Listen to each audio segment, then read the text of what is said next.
Morning friends.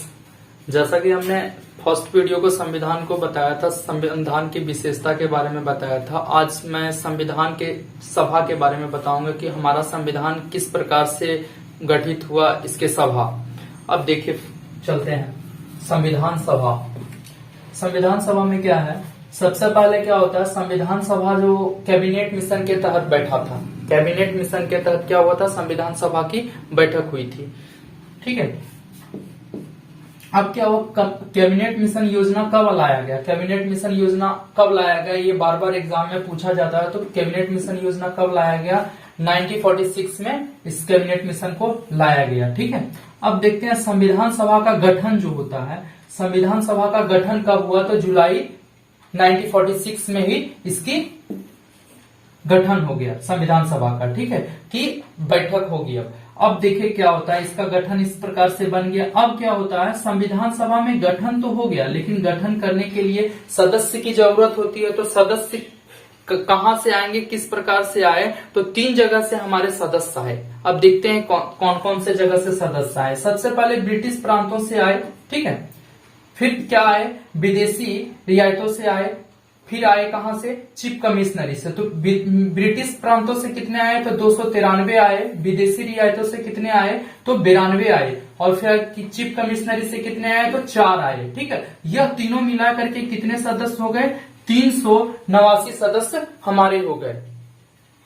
अब देखिए 389 सदस्य किस प्रकार से लाए गए, ये जानकारी होगा। ऐसा तो भारत की जनसंख्या इस समय भी ऐसी नहीं थी कि कम थी, लेकिन इस समय किस प्रकार से आया, सदस्य कहां से आया, तो इस समय भी कंपटीशन था, इस समय भी कंपटीशन के मार्केट थे। देखिए अब कैसे था, तो सदस्यों का चयन किस प्रकार से हुआ था, तो किसी भी क्षेत्र से 10 लाख जनता में से एक सदस्य को चुना गया था। ठीक है, किसी भी क्षेत्र से, देखिए यहाँ पे है ना, किसी भी क्षेत्र से 10 लाख जनता में से, 10 लाख जनता में से एक सदस्य को चुनकर लाया गया था। कहां पे, ये जो है संविधान सभा में। ठीक है, समझ में आया होगा यहां तक। अब देखिए क्या होता है, सदस्य को 3 संप्रदायों में बांटा गया।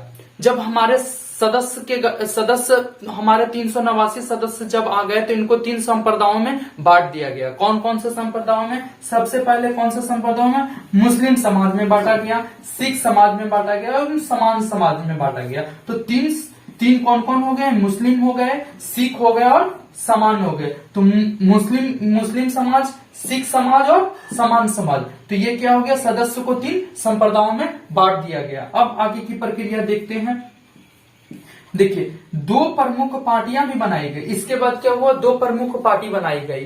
कौन कौन से प्रमुख पार्टी बनाए गए, यहां देखिए, कांग्रेस और मुस्लिम लीग। लेकिन कांग्रेस में क्या थे, बहुत से ज्यादा सदस्य थे। ठीक है, सदस्यों की संख्या सबसे ज्यादा किस में थी, तो कांग्रेस में थी। अब देखिए यहां से चलते हैं आगे।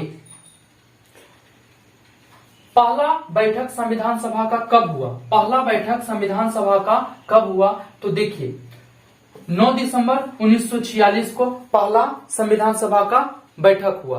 अब देखिए अस्थाई इस समय जब बैठक हो गया, तो अध्यक्ष के रूप में किसको चुना गया था, तो अस्थाई, इस समय अस्थाई अध्यक्ष के रूप में ही इनको चुना गया था। लेकिन क्या हुआ, टर्म एंड कंडीशन में बता रहा हूं कि देखिए सच्चिदानंद सिन्हा को अस्थाई अध्यक्ष चुना गया। अस्थाई इनको क्यों बोला जाता है, बता रहे हैं। जब यह सबसे बुजुर्ग सदस्य थे, ठीक है, और संविधान सभा में इनको अस्थाई सदस्य इसलिए बोला जाता है कि मुस्लिम लीग ने इनका विरोध किया। इस बैठक का विरोध जो है, मुस्लिम लीगों ने इस बैठकों का विरोध कर दिया, और इस समय यह जो है अस्थाई रूप से अस्थाई अध्यक्ष बन करके रह गए। अब देखिए अस्थाई अध्यक्ष कौन बने, तो डॉक्टर राजेंद्र प्रसाद जो थे अस्थाई अध्यक्ष बने। तो यह कब बैठक हुई थी, तो यह बैठक कब हुई थी, तो 9 दिसंबर 1946 के, इसके जस्ट 2 दिन के बाद क्या हुआ था, इसके जस्ट तुरंत 2 दिन के बाद क्या हुआ था, 11 दिसंबर 1946 को क्या हुआ, 11 दिसंबर 1946 को फिर अस्थाई अध्यक्ष के रूप में किसको चुन लिया गया, तो डॉक्टर राजेंद्र प्रसाद को। ठीक है, अब देखिए 13 दिसंबर को फिर इसके दो दिन के बाद की घटना बता रहे हैं क्या हुआ। जब राजेंद्र प्रसाद को तो अध्यक्ष बना ही दिया गया अस्थायी रूप से, लेकिन जवाहरलाल नेहरू इस समय क्या बोले कि ठीक है अब अध्यक्ष भी बन गए हैं तो संविधान में कुछ प्रक्रिया लाया जाना, संविधान को बनाने के लिए कुछ प्रक्रिया लाए। तो यही क्या बोले कि प्रस्ताव, यह क्या रखे, प्रस्ताव रखे कि संविधान को अब बनाने की प्रक्रिया किया जाए। तो यह प्रस्ताव कौन रखा था, तो जवाहरलाल नेहरू उद्देश्य प्रस्ताव रखा था कि संविधान को किस प्रकार से बनाया जाएगा। अब देखिए यहां से 22 जनवरी 1947 को प्रस्ताव पास हो गया। ठीक है, संविधान को कौन बोले थे कि जवाहरलाल नेहरू क्या बोले थे, प्रस्ताव रख दिए थे कि संविधान को बनाए। लेकिन यह संविधान कब पास हो गया हमारा, 22 जनवरी 1947 को पास हो गया कि संविधान का कार्य प्रारंभ आप कर सकते हैं। ठीक है, संविधान का कार्य प्रारंभ आप कर सकते हैं। तो इसमें इसके क्या थे, सलाहकार समिति कौन थे, तो BN राव। जब मान लिया जाए कि किसी प्रकार से अभी मैं आपके वीडियो के माध्यम से पढ़ा रहा हूं तो मुझे भी तो कोई पढ़ाए होंगे, इस कारण से यही था कि मुझे भी कोई गाइडलाइन दे रहे होंगे कि इस प्रकार से पढ़ाना चाहिए, इस तरह से पढ़ाना। तो यही एक सलाहकार थे कि संविधान सभा को किस प्रकार से बनाया जाएगा, सलाह दे रहे थे कि BN राव ने इनके बारे में बताया। ठीक है, अब संविधान निर्माण के क्रम में 13 समितियां बनाई गई। कितने समितियां बनाई गई, 13 समितियां बनाई गई। चलिए यहां तक आप लोगों को अच्छा लगा होगा, अपने नोटबुक में नोट करिए।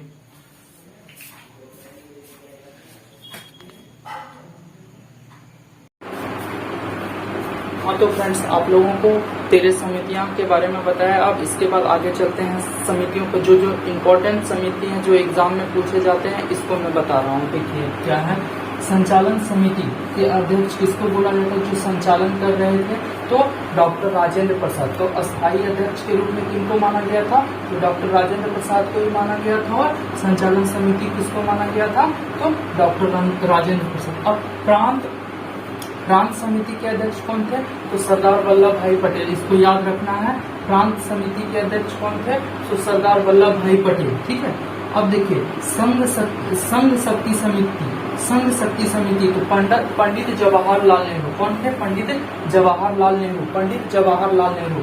अब देखिए प्रारूप समिति डॉक्टर भीमराव अम्बेडकर। ठीक है, इसको क्या, डॉक्टर भीमराव अम्बेडकर क्या किए, जब संविधान अच्छे तरह से बन के तैयार हुआ लेकिन कुछ इसमें त्रुटि रह गए, तो इसका अंतिम रूपरेखा दे करके इसको बेहतरीन ढंग से बनाने का काम किया संविधान को।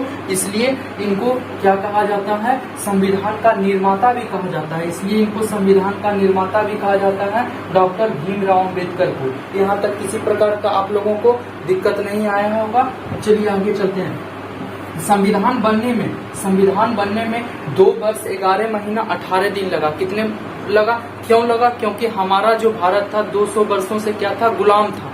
ठीक है, 200 वर्षों से गुलाम था, इसलिए काफी समय लगा। कि मान लिया जाए कि आजादी मिल जाती है, आजादी मिलने के बाद भी तो इसकी व्यवस्थित ढंग से किया जाएगा ना, क्योंकि हमारा भारत जो अखंड भारत था इस समय, इसलिए इनको संविधान बनाने में काफी समय लगा और बेहतरीन ढंग से संविधान को उन्होंने बनाया।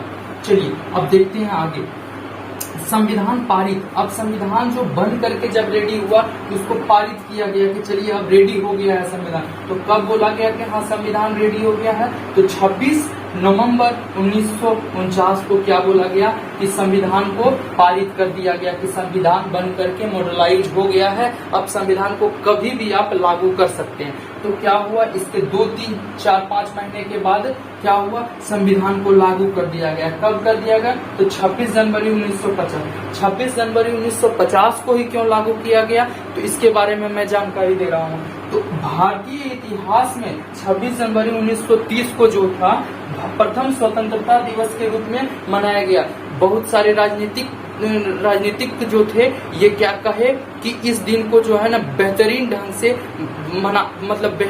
से मनाने का प्रयास किया। तो इसलिए इसको क्या किया गया, मतलब याद रखने के लिए क्या किया गया, 26 जनवरी 1950 को जो था हमारा संविधान लागू किया गया। यहाँ तक आपको अच्छे ढंग से समझाने का हमने बहुत ज्यादा प्रयास किया है और आप लोगों को काफी पसंद आया है। तो हमारे वीडियो को लाइक करें, सब्सक्राइब करें। अभी के लिए जय हिंद।